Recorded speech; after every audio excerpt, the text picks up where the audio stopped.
Follow Snow Summit and Bear Mountain on Facebook and Twitter. Bear Mountain and Snow Summit. Real snow, real clothes, real deal.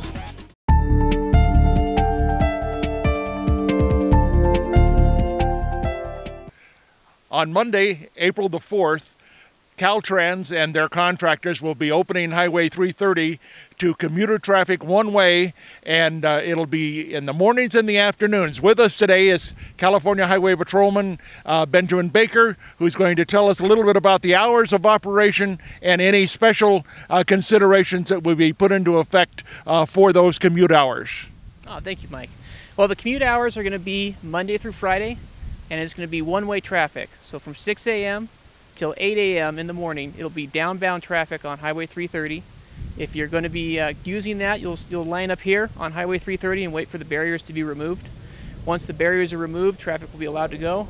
And at 8:01, time will be up, and any traffic that shows up after the fact will be turned around and sent back through 18. And then as far as the evening commute for commuters coming up the mountain, it's going to be one way again as well. It'll be from 4 p.m. to 6 p.m. and same thing, it's going to be one direction only, so it'll only be for traffic coming up. Now if you're driving and you're in line in this, there won't be passing in the opposing lane or anything like that. You will not be just going 55 the whole way down. There are several work sites where you're actually going to have to stop and slow down. There'll be flaggers set up because Caltrans is still working in the area and construction crews are still moving up and down between sites. What type of vehicle limitations are there going to be? Who can go? As far as who can go, it's going to be limited to passenger vehicles only. So if you're towing a vehicle, if you have a commercial vehicle, you're hauling anything of those lines will not work. It's for passenger vehicles only.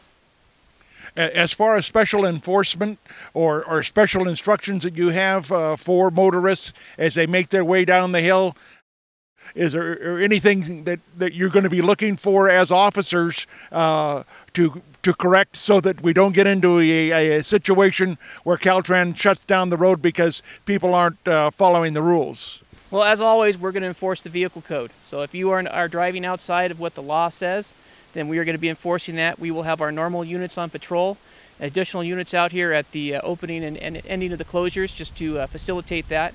And if we also run into people trying to abuse the fact that we're opening this and trying to cut through during times that are not designated for it, we'll be out enforcing that. Caltrans will also be putting up road construction signs so that the fines will end up being doubled because it's going to be considered a construction zone from top to bottom. Thank you, Ben. Mike Neufeld reporting for ROTW News.